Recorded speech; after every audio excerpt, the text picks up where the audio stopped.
In my previous life, I was the perfect, obedient fiancé until betrayal shattered everything. Reborn with all my memories, I swore revenge on the man who ruined me. But I never expected my path to cross with the aloof billionaire whose eyes were as cold as winter. What started as a calculated alliance soon spiraled into something dangerous, and maybe something real. This is the story of how I turned my pain into power and found a love more ruthless than my vengeance. In my first life, I thought love was enough. It sounds so foolish now, looking back at the girl I used to be, so eager to please, so desperate to be chosen. My world revolved around him, the man I believed would protect me from every sorrow. James was charming in the way a fire is warm before it burns you. His smile could light up an entire room, and when he looked at me, I felt like I was the only person who mattered. Everyone else faded into the background. Family, friends, even my own ambitions. I thought that was romance. That surrendering every part of myself for his approval was what it meant to love. He courted me with such precision that I never questioned his intentions. Expensive flowers appeared on my doorstep. Soft words were whispered against my hair. He studied my every reaction, as if memorizing how best to mold me into someone pliable. I see it all so clearly now. The manipulation hiding behind each gift, every carefully planned gesture designed to bind me tighter to him. When he proposed, it felt like a dream. I still remember the way my hands shook as he slipped the ring onto my finger, the diamond sparkling like a promise I was too blind to question. The entire room erupted in applause, but he only looked at me. His eyes were warm, his lips curved in that smile that had always been my undoing. In that moment, I believed I was the luckiest woman alive. The first cracks appeared so quietly, I almost convinced myself they weren't real. The way he would correct me in public, his tone light, but his eyes cold. The way he grew distant whenever I voiced my own opinions.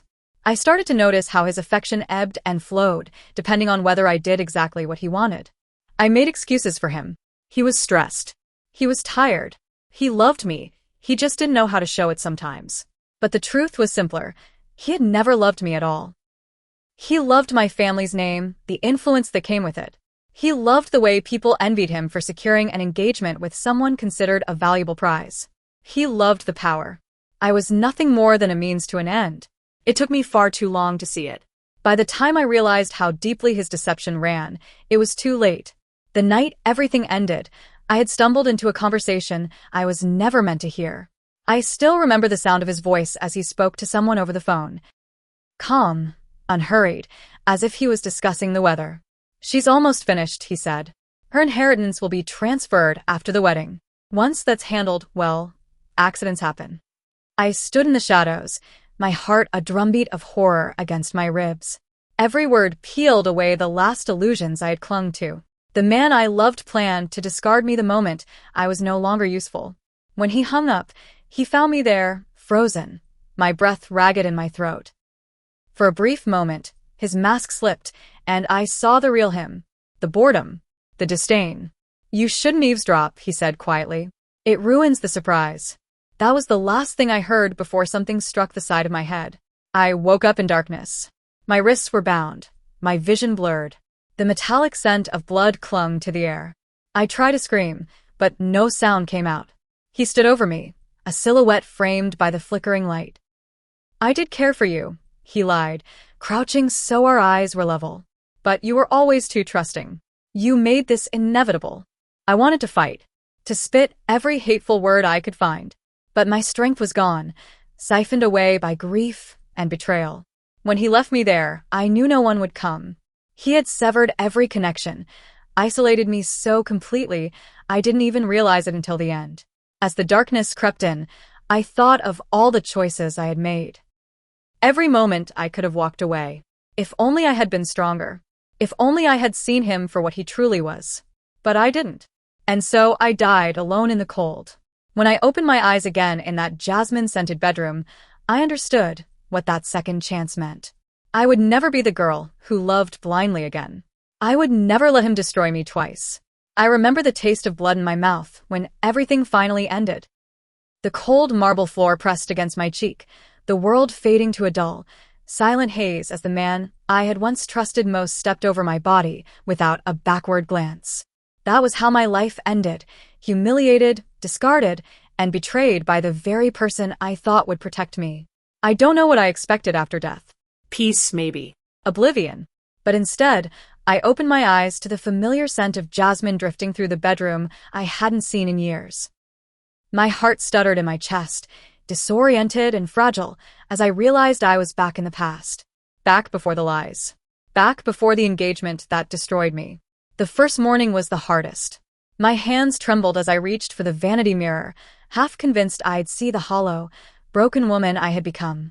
But the reflection staring back at me was young, my skin unlined, my eyes bright, innocence still clinging to my features like a curse.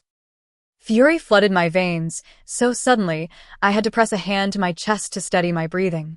This time, I would not let them ruin me. I would not be so blind, so willing to sacrifice everything for people who only saw me as a pawn. I took a deep breath and made a promise to myself. Never again. The first step was simple: distance. If I let things unfold the way they had before, I'd walk right into the same trap. So I steeled myself and began to sever the ties that once bound me. I was polite, of course. I smiled when I declined invitations and feigned illness when certain meetings were arranged. But inside, I was calculating every move, determined to dismantle the illusions that had kept me chained to a future that ended in my death. But no matter how many decisions I changed, the one thing I couldn't avoid was the man everyone whispered about, the cold, untouchable heir to a fortune so vast it made entire families tremble. He was the only one who had never played a part in my downfall, the one person my former fiancé had always resented and feared. Grayson Smith. I had met him only once in my previous life, in passing, and even then, his presence had left the room tense with unspoken dread.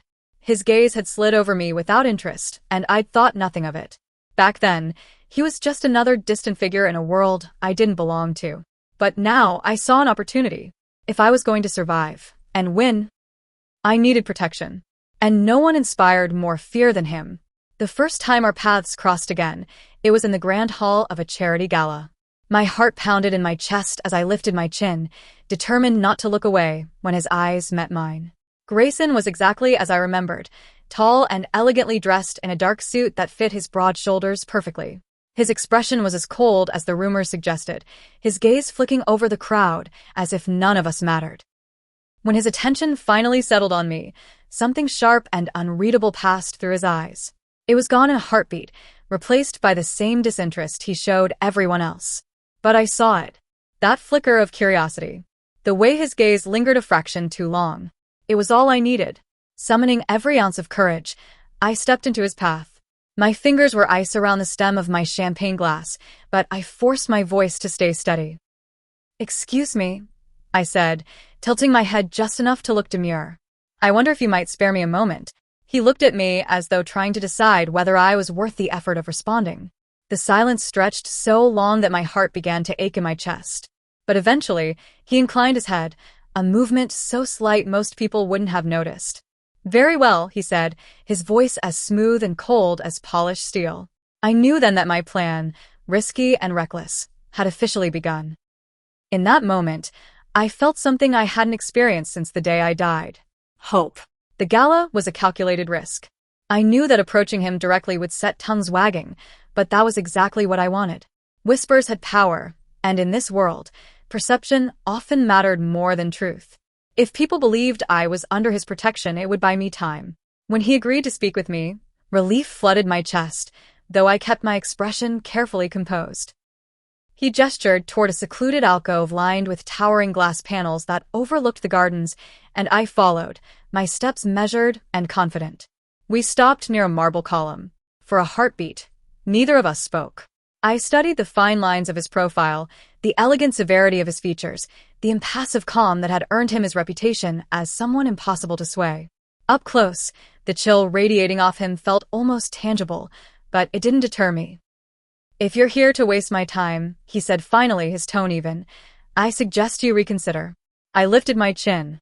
"I'm not in the habit of wasting time, yours or mine." A flicker of something, amusement, maybe, passed through his eyes before it vanished. He waited, giving me no indication of what he thought. This was the moment I had rehearsed in my mind over and over since the day I woke up in the past. I took a slow breath, steadying the tremor in my hands. I'm aware you have no reason to trust me, I began carefully, but I believe we share a common interest. His gaze sharpened. And what interest would that be? Survival, I said simply. For a moment, the world seemed to pause around us. Music drifted through the air, mingling with the laughter of people who had no idea what dangerous games were being played just out of sight. He studied me, and I forced myself not to look away. My pulse thundered in my ears, but I refused to show weakness. I'm listening, he said at last. I exhaled slowly. I won't insult you by pretending this is about affection. It's not. I know who you are, and I know what you're capable of. What I'm proposing is an arrangement, one that benefits us both. His brow lifted almost imperceptibly. An arrangement. Yes. I clasped my hands together to keep them from shaking. You have influence. Protection. And my voice wavered before I caught it. I have information. About people who will come for me. And eventually for you.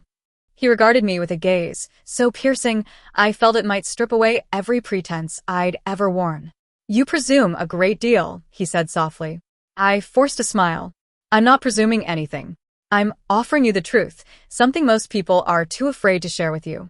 For the first time, something that looked almost like interest flickered in his expression. He tilted his head slightly, as if reassessing me. Continue, he murmured. I swallowed hard. There are those who believe you're an obstacle to their ambitions. They plan to remove you, eventually. I was supposed to play a role in that, though not willingly. His gaze didn't waver, but I sensed a shift in the air between us. A new tension coiled there, something darker and sharper than curiosity. And why, he asked, his voice low, are you telling me this now? Because I've already died once at their hands, I said quietly. And I refuse to die again. The words hung between us like a challenge. My heart beat so hard it hurt, but I didn't look away. For a long moment he said nothing. Then, slowly, he reached into his jacket and withdrew a small, embossed card. He extended it toward me between two fingers. Tomorrow, he said, come to this address at 9 sharp. If you're late, the invitation is revoked. My fingers closed around the card, the heavy paper warm from his touch. I forced my breathing to steady. I'll be there, I said. He regarded me for another moment before turning and walking away, his long stride unhurried. People stepped aside instinctively, as if the cold aura around him demanded it. When he disappeared into the crowd, I finally allowed myself a shaky exhale. My knees felt weak, but I couldn't stop the fierce thrill that surged through me. This was it. The first step toward reclaiming everything I had lost. As I slipped the card into my clutch, I caught a glimpse of movement across the ballroom. My heart stilled when I saw the familiar figure watching me from the shadows, dark eyes narrowed, lips pressed into a thin line. James. Our gazes locked, and for an instant, I thought I saw something like confusion in his expression. But it vanished as quickly as it came, replaced by the cold, assessing calculation I knew all too well. He'd seen me speaking to the one man he feared. Good. Let him wonder what I was planning. Let him feel the uncertainty that had once belonged to me alone. For the first time since my return, I felt like I was no longer powerless. This time, I would be the one holding the knife. I didn't sleep that night. Even with the door locked and the curtains drawn tight, my mind refused to be still. Every time I closed my eyes, I saw James's face in the crowd, that flicker of suspicion before he schooled it into indifference. He knew something had changed. He just didn't know how much. The sky was barely beginning to lighten when I rose from bed, my body vibrating with a nervous energy I couldn't shake. I dressed with care, choosing a simple blouse and tailored trousers in shades of soft gray, nothing that screamed desperation or defiance. Just calm, neutral confidence. The car I'd hired waited at the curb, its engine a quiet purr in the dawn hush. As it carried me across the city, I kept my gaze fixed on the window, watching familiar streets pass by. I remember taking these same roads years ago, though back then it was James's driver at the wheel, and I believed I was safe. Now, every streetlight felt like an interrogation lamp, every passing car another witness to my defiance. The address on the card turned out to be a discreet glass building tucked between towering offices. No name on the front. No sign. Only a single security guard who watched me approach with an unreadable expression before pressing a button to let me inside. I stepped into a private elevator, my reflection staring back at me, in the polished steel walls. My heart pounded so loud I was afraid it would give me away, but when the doors opened, I forced myself to step out as though I belonged there. He was waiting by the window, hands clasped behind his back. Sunlight poured across the floor, turning his silhouette into something almost sculptural, beautiful, in a way I didn't dare admit even to myself. He didn't turn as I entered. "You're early." I thought it would be prudent. Silence stretched between us. He finally glanced over his shoulder, his eyes cool and appraising. "Seat." I obeyed, lowering myself into a chair that felt too soft beneath my tense frame. He turned fully then, crossing the space between us with that same measured stride that seemed to belong to someone who had never once been hurried by anything in his life. "You have information," he said. "I expect specifics." I swallowed. My throat felt tight, but I forced the words out. "I know about a planned acquisition, one you're being targeted over. They mean to undermine your holdings, damage your reputation, and leave you vulnerable." His expression didn't change, but I sensed the flicker of attention, like a knife glinting in the dark. "And you know this because?" "Because I was supposed to help," I said, my voice steady now. "In another life, I was used as leverage to secure alliances. I was meant to play the part of the perfect fiancé, while certain contracts were negotiated behind closed doors. My family was complicit, and when everything was in place, they disposed of me. I hadn't meant to say it so plainly. The truth had been coiled inside me so long that letting it out felt like tearing open old wounds." He studied me in silence. I wondered what he saw, a desperate girl spinning fantasies, or something closer to the truth. Finally, he moved to the desk and retrieved a sleek folder, sliding it across the glass surface until it rested before me. "Inside is a proposal," he said. "A contract that outlines terms for an alliance." My breath caught. "An alliance?" "A marriage," he clarified, his tone devoid of any emotion. "In name only, if you prefer. It will give you the protection you claim to need, and it will serve my interests as well." I stared at the folder, my pulse roaring in my ears. "A marriage," I repeated. "It will put certain rumors to rest," he said, as if discussing the weather. "And it will give you the leverage you lack." My hands curled into fists in my lap. I'd known this was a possibility. I'd even hoped for it. But hearing it spoken aloud made everything real in a way I hadn't prepared for. "And if I refuse?" I asked softly. He regarded me with that same unblinking calm. "Then you leave, and we pretend this conversation never happened." I lifted my chin, refusing to look away. "And if I agree?" "Then you become untouchable," he said simply. The simplicity of the statement made something inside me twist. How many nights had I lain awake in my old life, wishing for someone to shield me? For the first time, I realized I'd never wanted a savior. I'd wanted the power to save myself.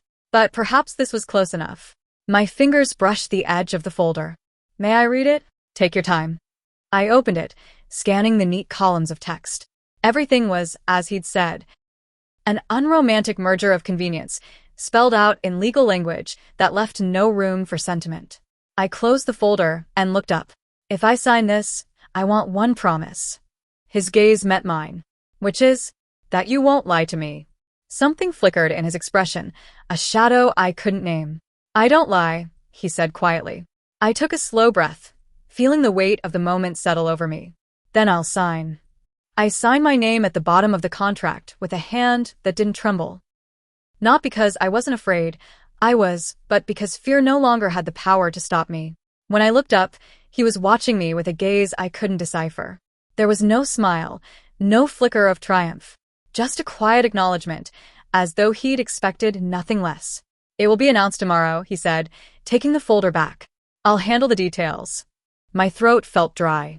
"What will you tell them?" "The truth," he said simply. "That it's a strategic arrangement. Let them speculate about the rest." I nodded, pressing my palms flat against my knees to ground myself. "Go home," he said after a pause. "You'll be contacted by my staff. Until the announcement is public, you should avoid any contact with those who might try to interfere." I swallowed hard. "You mean him?" His eyes met mine. "Among others." I stood, feeling the weight of what I'd just agreed to settle over me like an invisible shroud. A marriage of convenience with the man everyone in this city either feared or envied. A union built on necessity, not affection. And yet, As I turned to leave, a small voice inside me whispered that this cold alliance was still a kind of freedom I'd never known. Outside, the morning had fully broken, pale sunlight painting the glass in soft gold. I paused at the curb, drawing in a steadying breath before climbing into the waiting car. The ride back to my apartment felt surreal, as if I'd stepped into a story that wasn't mine. A girl like me didn't make deals with powerful men. A girl like me didn't dare claim any right to protect herself. But that was the old me, the one who'd believed love was enough. I pressed a hand to my heart. This time, survival came first. When I returned home, the first thing I did was pack a small bag, essentials only, just in case. I didn't trust that James would sit idly by once he learned of my engagement. He'd always hated the idea of anyone else having a claim over me. Even in my first life, when I was nothing but a stepping stone, he'd been possessive in ways I hadn't understood. A knock at the door startled me out of my thoughts. My pulse leapt into my throat. I moved to the peephole, half expecting to see one of his emissaries sent to coerce me back into submission. Instead, I saw a neatly dressed woman holding an envelope. I cracked the door open just enough to meet her gaze. Yes, I've been instructed to deliver this personally. She held out the envelope, her expression neutral. I took it, my fingers brushing the fine parchment. By whom? She only inclined her head. You'll know. Then she turned and walked away, her heels clicking down the hall, without another word. I closed the door, heart hammering, and tore the seal. Inside was a single sheet of paper, printed in clean black type. You don't have to be afraid anymore. That was all it said. No signature, no mark to indicate who had sent it. But I knew, and for reasons I couldn't quite name, I felt the tightness in my chest ease. I folded the paper carefully and set it on my nightstand before moving to the mirror. My reflection looked pale, but there was something steadier in my eyes than I'd ever seen. Let them come. I was no longer the naive girl who died begging for mercy. Late that afternoon, the call came, a soft chime of my phone that made my stomach twist into knots. I recognized the number immediately, James's private line. I considered letting it ring, but something compelled me to answer. To look the past in the face and no longer flinch. I lifted the phone to my ear. Yes, there was a beat of silence. When he spoke, his voice was low, threaded through with a controlled fury that made my skin prickle. What did you do? I didn't pretend to misunderstand. I did what I had to. You think aligning yourself with him will protect you? He demanded. You're a fool if you believe he cares what happens to you. My grip on the phone tightened. I don't expect him to care. I expect him to honor the contract. A harsh laugh crackled through the line. You've always been so predictable. You think this makes you powerful, but it only proves how weak you are. I closed my eyes, letting the words slide over me like dull knives. Once, they would have cut me to the bone. Now, they were nothing. I won't let you do to me again what you did before, I said quietly. I'm not yours to use. Another silence. Then, coldly, you've made a mistake. Maybe, I whispered, but at least it's mine. I ended the call before he could respond, my hands trembling. Not from fear, but from the adrenaline of finally breaking free. I turned to the envelope on the nightstand, the message as stark and steady as the man who had sent it. You don't have to be afraid anymore.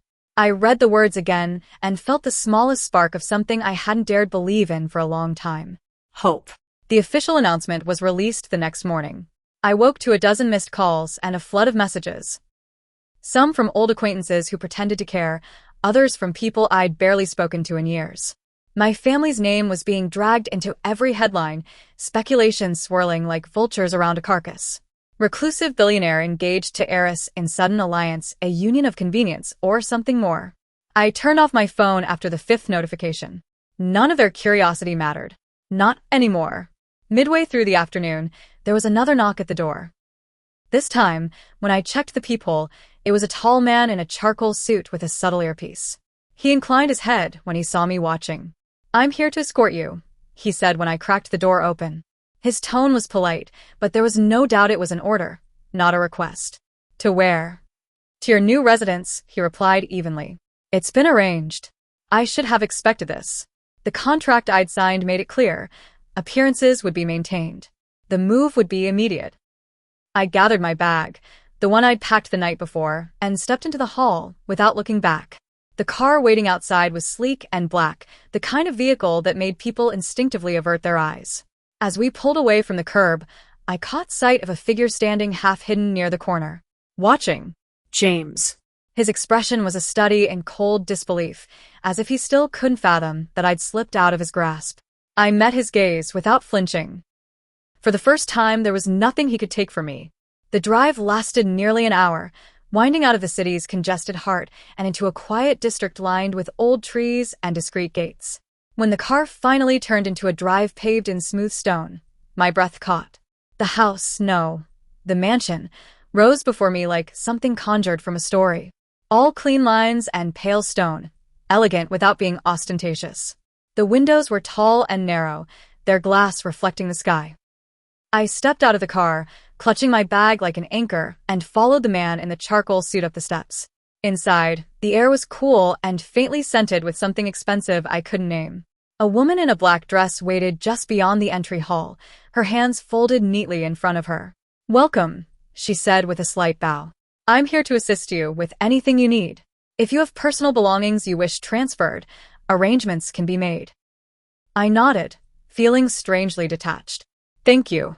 She gestured toward the wide staircase. "Your suite has been prepared. Would you like to see it?" I followed her up the stairs in silence. The hallway at the top was lined with doors, each one closed. She stopped before the last, opening it to reveal a space larger than my entire apartment. Soft light filtered through gauzy curtains, illuminating a bed dressed in crisp linen and a small sitting area arranged near a fireplace. A door on the far side stood ajar, revealing the edge of a marble bathroom.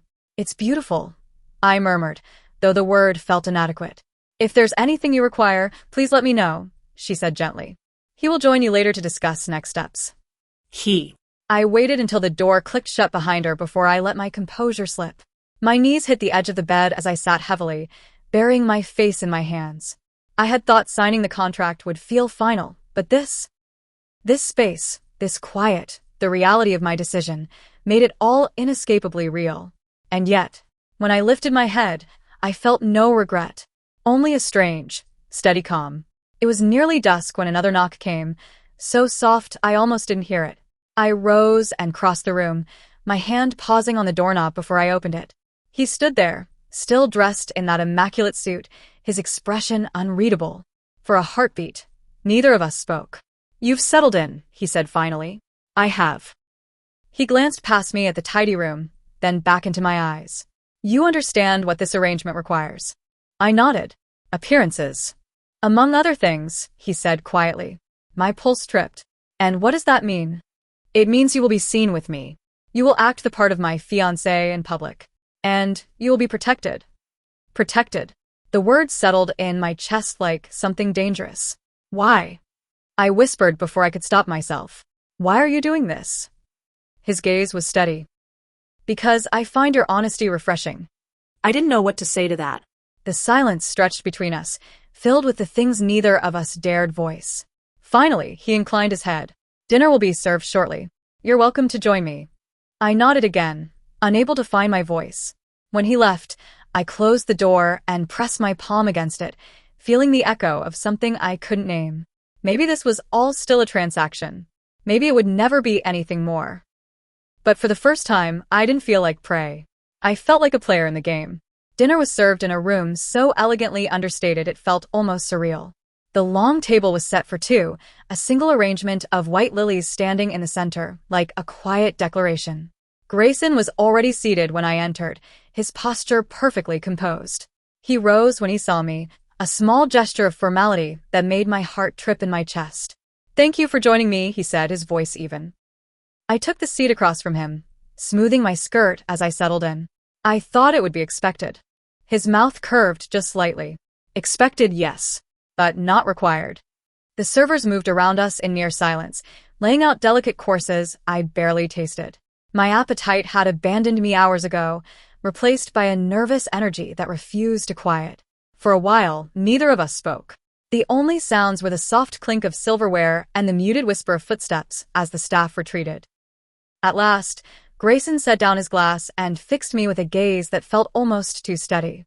"You should understand something about me," he said. I swallowed, my hands folding tightly in my lap. All right. I don't tolerate deceit, he continued, his tone as calm as if he were reciting a weather report. If you have any intention of using this arrangement to manipulate me, I'd rather end it now. The words were a blade, but there was no malice in them, only a matter-of-fact certainty. I'm not here to manipulate you, I said quietly. I'm here because I refuse to be controlled again. His gaze held mine, searching for any crack in my resolve. When he spoke, his voice was softer, though no less sure. Then we understand each other. A silence settled over us, but this one felt different, less like an interrogation and more like a kind of truce. I've arranged for a press conference in 3 days, he said after a moment. Our engagement will be formalized. After that, any attempts to undermine you will be addressed. I drew in a careful breath. And what do you expect from me? Discretion, he said simply. And honesty. I nodded, though my heart was still beating too fast. I can give you that. His expression eased, though only slightly. Good. We finished the meal in near silence. When the last dish was cleared, Grayson stood and walked to the tall windows overlooking the garden. The evening light cast a pale glow across his profile, sharpening the planes of his face into something both beautiful and a little intimidating. I watched him for a moment, wondering what it must be like to be so completely unshakable. To carry power like it was nothing more than a birthright. May I ask you something? I said finally. He turned, one brow lifting. You may. Why me? For a moment, I thought he might dismiss the question. But then he crossed the room with that same quiet, deliberate stride and stopped just a few feet away. Because you're not afraid to look me in the eye, he said. My breath caught. That's all. No, he admitted. But it's a start. I didn't know how to reply. The truth was, I was afraid of him, afraid of what this arrangement would mean, afraid of what I might feel if I allowed myself to. But I wasn't afraid of him the way I'd been afraid of James. And maybe that was the difference. When he excused himself, I remained seated, my hands pressed flat against the table. It wasn't until I heard the soft click of the door closing behind him that I allowed myself to exhale. The next morning dawned gray and cool, the air heavy with the promise of rain. I dressed in the simple clothes I'd brought with me, grateful that Grayson hadn't insisted on any immediate display of wealth. By mid-morning, I was escorted to a study lined with shelves of books. Grayson was already there, reviewing documents. He gestured for me to sit opposite him, and for the next hour, we worked through a series of preparations, statements for the press, lists of upcoming events we would attend together, even the legal logistics of merging certain business interests. It was transactional, methodical, but beneath it, I sensed something neither of us could quite name. A current of wary respect, perhaps, or the beginnings of a shared understanding. When we paused, Grayson regarded me with that cool, measuring gaze. You're handling this well, he observed. I met his eyes. I don't have a choice. Everyone has a choice, he said quietly. Even you. I looked away, unable to bear the weight of that truth. Before I could reply, my phone buzzed where it rested on the polished desk. A single message flashed across the screen. You think you're safe with him? You're not. My pulse spiked, but I forced my voice to remain calm. Excuse me. I stepped out into the hall, the door clicking shut behind me, and pressed a hand to my chest. James was watching. He would never stop watching. But for the first time, I didn't feel like prey. I felt like a player in a game I was finally learning to win. I didn't show Grayson the message. Not because I wanted to keep secrets, though perhaps deep down I did, but because I knew exactly what he would do if I did. He would escalate. He would crush James without hesitation, and as much as I craved that retribution, I wasn't ready to lose the advantage of James believing he still had some power over me. Instead, I deleted the text and returned to the study as though nothing had happened. Grayson glanced up, his gaze searching my face for any sign of disturbance, but I met his eyes calmly. Everything all right? He asked. Yes, I lied, and the word tasted strange on my tongue. He watched me for another beat, then turned back to the document he was reviewing. But something had shifted, some awareness passing between us that I couldn't quite name. That evening, after the staff had retired, I wandered the halls of the house in silence. The rooms were lit by warm pools of lamplight, casting long shadows that made everything feel hushed and expectant. I found myself in the library, a vast space lined floor to ceiling with books. A fire crackled in the hearth, the only sound in the stillness. I sank into a leather chair and let my eyes drift over the spines of titles I'd never read. For the first time in days, I felt almost safe. I didn't know how long I sat there before I sensed someone behind me. Couldn't sleep. I turned to see Grayson standing just inside the doorway, hands in his pockets, his expression as unreadable as ever. No, I admitted. Too many thoughts. He studied me for a moment before crossing the room to the opposite chair. He sat without ceremony, as if this were the most natural thing in the world, sitting across from me in the quiet dark. "What are you thinking about?" he asked. I hesitated. "What comes next? Anything in particular?" I lifted my gaze to his. "Do you believe in redemption?" His eyes didn't waver. "For some. And for the rest, they don't deserve it."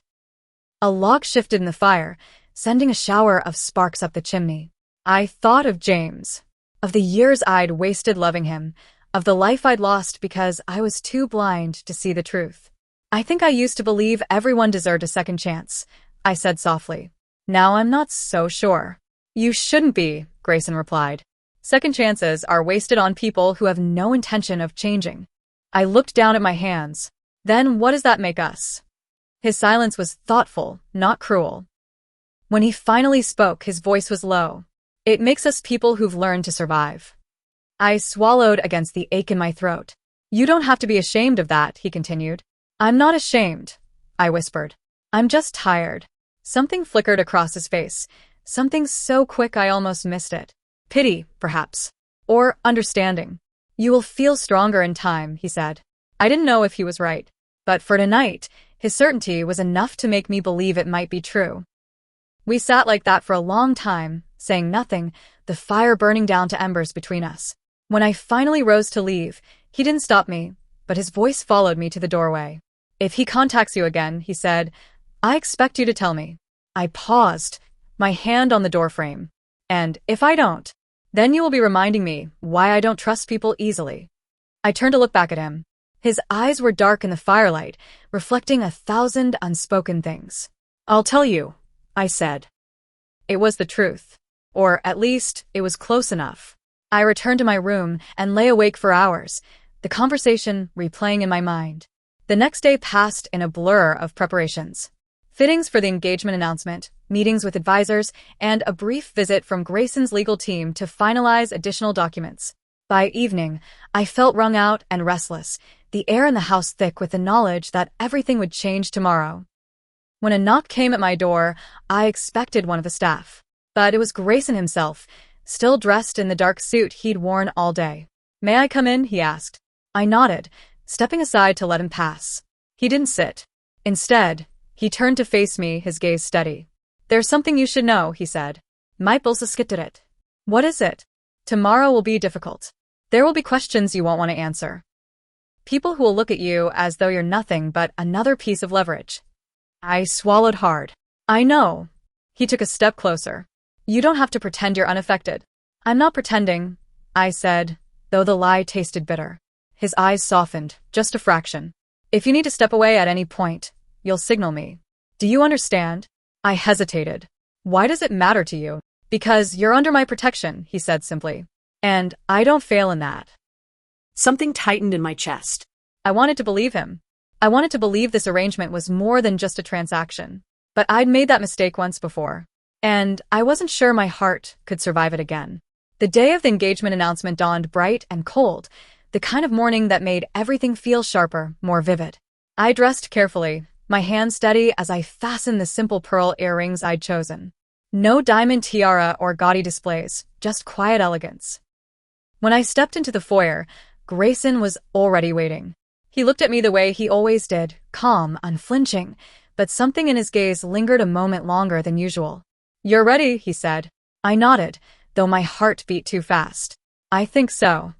His mouth curved just slightly. "Good." The car ride to the venue was silent except for the rhythmic thump of my pulse in my ears. Every turn of the road brought me closer to the moment when the world would see me not as the naive fiancé of a man who betrayed me, but as the woman standing beside the most powerful man in the city. When we arrived, the press was already gathered in a tight cluster of cameras and questions. Grayson stepped out first, and in that instant, I understood why even his enemies hesitated to oppose him. He moved with the unhurried assurance of someone who had nothing to prove. He turned back and offered me his hand. I hesitated only a breath before placing mine in his.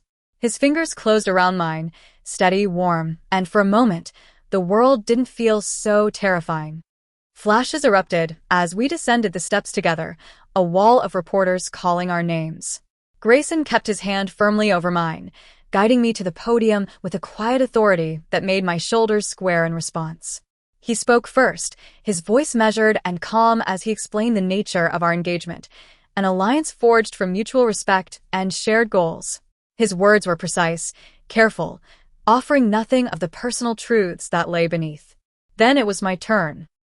I stepped to the microphone, the crowd a blur of lenses and eager faces. My throat felt tight, but I made myself speak anyway. I stand here today not because of obligation. I began, my voice stronger than I expected, but because I believe in choosing one's own path. This engagement represents more than a contract. It is the declaration that I will no longer be defined by the past. A hush fell over the crowd. I saw 100 reactions, curiosity, skepticism, fascination, but none of it mattered. This was my moment. When it was over, Grayson led me back down the steps, past the clamor of questions that no longer had the power to shake me. In the car, he turned to me, his expression unreadable. "You did well," he said. "Thank you."